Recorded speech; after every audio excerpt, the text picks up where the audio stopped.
এখান থেকে উল্লেখযোগ্য সংখ্যক পুরুষ এবং নারীদের মধ্যে নিজের প্রথাগত শিক্ষার একটা পর্যায়ে এসে পৌঁছেছেন এবং তারা আমাদের দেশের ভাষা অনুযায়ী ফারেক হচ্ছে। আমি আপনাদের সামনে সূরা ফাতিরের 32 নম্বর আয়াত তেলাওয়াত করেছি। আল্লাহ তাতে বলছেন, নবী মুহাম্মদের পরে আমি কিতাবের ওয়ারিস বানিয়েছি আমি আমার নির্বাচিত বান্দাদেরকে। সুম্মা আওরাসনাল কিতাব আল্লাযীনা ইসতাফাইনা মিন ইবাদিনা। আল্লাহ চয়েস করেছেন, বাছাই করেছেন আলেমদেরকে। এটা কোরআনের কথা। তাহলে আল্লাহ যাদেরকে চয়েস করেছেন তাদের মর্যাদা অনেক, স্বাভাবিক কথা। কিন্তু আল্লাহ তাআলা বলছেন যে এদের মধ্যে 3 প্রকার, পরবর্তীতে 3 ভাগে ভাগ হয়ে গেছে। এক প্রকার হচ্ছে জালিম, এক প্রকার হচ্ছে মুক্তাসিদ, আর এক প্রকার হচ্ছে সাবিকুন বিল খায়রাত বিইذنিল্লাহ। তো জালিমের সংখ্যাই বেশি এখন, উলামায়ে কেরাম তো কম নেই দেশে। ডিগ্রি অর্জন করার পরে নিজের এলিমের অবমাননা করা, অমর্যাদা করা হচ্ছে এখন আলেমদের প্রকৃত কাজ। আলেম হলেই মানে লাটের গুরু হয়ে গেল না, আমল করতে হবে এবং কোরআন এবং সহিহ সুন্নাহ অনুযায়ী সেটাকে মেনে চলতে হবে। এটা তো গুরুত্বপূর্ণ কথা। 2 নম্বর যে মুক্তাসিদ, ভালো কাজ কিছু করছে, মন্দ কাজও করছে, মধ্যম পন্থা। আর যারা দিনের কাজে অগ্রণী ভূমিকা পালন করছে, নিজে আমল করছে, আমান আহসান কওলাম মিম্মান দাআ ইলাল্লাহি ওয়া আমিলা সালিহান ওয়া ক্বালা ইন্নানি মিনাল মুসলিমিন, যাদের এই চরিত্র তারা অবশ্যই সাবিকুন বিল খায়রাত বিইذনিল্লাহ।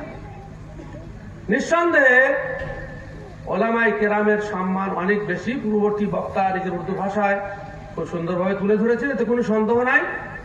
আল্লাহ রাব্বুল আলামিন যাদের প্রশংসা করেছেন তাদের সম্পর্কে আমাদের প্রশংসা করার প্রয়োজন।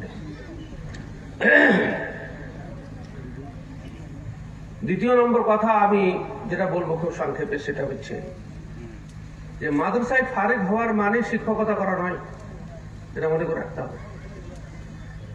যাদের যোগ্যতা নাই তারা যেন নিজেকে শিক্ষক হিসাবে ফিট না করে, এটা এক প্রকার খেয়ানত। সিলসিলায়ে হাদিসে সহিহ একটা হাদিসে রাসূল আকরাম সাল্লাল্লাহু আলাইহি ওয়াসাল্লাম বলছেন, মান তাওয়াল্লা আমালান ওয়া ইন্নাহু লাইসা লিযালিকাল আমাল আহল ফালিয়াতাওয়াবা মাকাদাহু মিনান নার। যে কোনো পদ বা কোনো কাজ গ্রহণ করলো অথচ তার যোগ্যতা নেই, সে যেন নিজের ঠিকানা জাহান্নাম বানিয়ে দেয়। আমাদের দেশে অধিকাংশ মাদ্রাসা সমূহে এই অন্যায়গুলো হচ্ছে। যার যোগ্যতা নাই তাকে সে কাজ করা উচিত নয়। আর আমি আলেম হয়েছি বলে আমাকে মাদ্রাসায় পড়াইতে হবে এমন ভাবনা রাখা উচিত নয়। আলহামদুলিল্লাহ, আল্লাহ তাআলা যেটুকু ইলম দান করেছিলেন আমি নিজের অনুযায়ী যথাসাধ্য প্রচারের চেষ্টা করছি। আমি মাদ্রাসায় গৃহবন্দী হইনি, মুক্ত স্বাধীন বাধাবন্ধনহীন, যে কোনো সময় যে কোনো দাওয়াতের জন্য আলহামদুলিল্লাহ এই বয়সেও তৈরি হয়ে বাড়াচ্ছে। তৃতীয় নম্বর কথা, শেখ আসগার আলী আমার ক্লাস ফেলো, একই রুমে ঘরে থাকতে ছেলেবেলা হচ্ছে। উনি কবিতার প্রশংসা করলেন, আমি তার উল্টোটা। যেখানে রাসূল আকরাম সাল্লাল্লাহু আলাইহি ওয়াসাল্লাম বলছেন, মা আল্লামনাহু আশ-শি'রা ওয়া মা ইয়ানবাগি লাহ, আল্লাহ রাসূলকে আমি কবিতা শিখাইনি, আমি রাসূল মুহাম্মদকে কবিতা শিখাইনি, আর এটা ওনার জন্য শোভনীয় নয়। তা আমাদের দায়ীদের জন্য আজকাল বক্তারা শুধু কবিতা দিয়ে বক্তব্য, আর শেষ পর্যন্ত সেই জায়গাতে একটা হাদিস মুখস্থ পারো না, একটা আয়াত মুখস্থ করতে পারো না, কোন সময় কবিতাকে প্রমোট না। আমার চাইতে কবিতা এখনো কাউরে মুখস্থ নাই, আলহামদুলিল্লাহ কোথাও বলি না।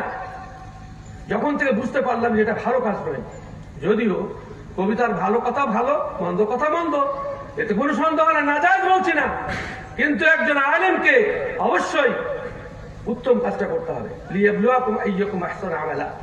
সুতরাং যে সমস্ত ছাত্ররা এখান থেকে আজকের দিনে পড়া শেষ করলেন, ফারাগাত শব্দ আমি বলতে নারাজ। ফারাগাত শব্দ নয়, এখন থেকে দায়িত্ব বেশি বাড়বে। ফারেক তখনই হবে যখন মওত হবে। লেখাপড়া শেষ করলাম, বই পড়বো না, তো কি শিখাবে জাতিকে? আমাদেরকে শুধুমাত্র হাঁটা শিখালো, হাঁটা। এবার তো চলতে হবে, দৌড়তে হবে, ছুটতে হবে। আমরা নিয়ম নীতি শিখলাম মাত্র এখানে। হ্যাঁ, সুতরাং আমাদেরকে পড়াশোনা বেশি করে করতে হবে। এই বলে আমার বক্তব্য শেষ করছি। আশা করছি নারী পুরুষ নির্বিশেষে আমাদের সংখ্যা বৃদ্ধি নয়, আমরা প্রকৃত আলেম চাই যে নিজে আমল করবে, লোককে আমল করার জন্য যে সারা জীবনকে সালাফদের রীতি অনুযায়ী পরিচালনা করবে। আকুলু কওলি হাযা আস্তাগফিরুল্লাহ লি ওয়া লাকুম লিসাইরিল মুসলিমিন। আসসালামু আলাইকুম ওয়া রাহমাতুল্লাহ।